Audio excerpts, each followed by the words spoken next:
Certaines choses qui arrivent au Katanga sous le guide de l'honorable Moïse Katumbi Tchapoué sont effectivement dignes d'un conte de fées. Véritable tache d'huile sur le tableau du centre-ville de Lubumbashi, le bâtiment Grana était en lui-même une vivante horreur dont la belle laideur et la crasse avaient tout d'un studio hollywoodien dédié au tournage de films d'horreur. Têtu dans sa décadence, les citadins ont fini par s'habituer à un état de choses dont personne ne pouvait jamais prédire la moindre transformation. Avec résignation, tous attendaient le jour où le château de cartes devrait s'écrouler.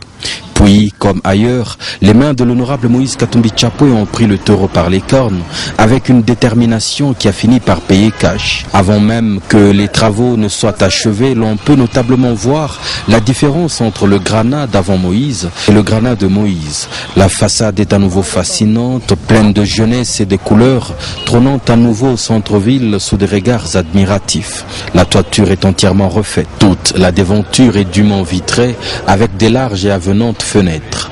Toute la surface est carrelée en dur avec des portes qui à nouveau ont des poignées et des serrures. Les larges espaces qui jadis abritaient des magasins sont à nouveau respirables avec un circuit électrique qui leur pourvoit de la lumière à profusion. Même constat de nouveauté pour la cour où des nouvelles fosses septiques sont construites. Les appartements à l'étage sont en phase de finition avec un carrelage de qualité et toutes sortes d'équipements.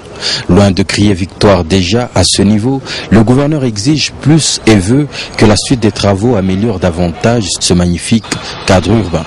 Aussitôt après Grana, il est au sein du complexe scolaire Kiwele qui, au-delà de tout autre acquis, a aujourd'hui son propre terrain de football à la pelouse naturelle, récemment planté et déjà prête à essuyer les crampons des joueurs. Un joli stade qui promet de susciter bien de vocations par ici. Côté piscine olympique, l'on remarque que les vestiaires avec leur casier bleu sont complètement prêts. Rien ne manque pour une pratique saine du sport aquatique. Et même que pour les plus jeunes et les apprentis, la deuxième piscine est elle aussi en phase terminale. Une piscine semi-olympique de 10 mètres sur 20, d'1 mètre de profondeur et d'une capacité de 200 mètres cubes d'eau. 2 piscines pour un complexe où même l'eau ne coulait plus il y a seulement quelques années. Kiwele devrait actuellement surprendre ceux de ses anciens élèves qui ne l'ont plus revu depuis leur fin d'études. Aucune école en effet, même consulaire, ne pourrait oser se comparer à ce géant qui fait déjà figure de référence dans toute la République. Cerise sur le gâteau, le café olympique est déjà aussi achevé. Coiffé des tuiles, il ne lui reste que les meubles qui feront de lui le cadre idéal de tout week-end à Lubumbashi. Déjà clôturé, tout le dehors du complexe est recouvert de pelouse bordé de trottoirs destinés aux piétons et cyclistes qui devraient prendre la saine habitude d'y marcher en respectant la verdure.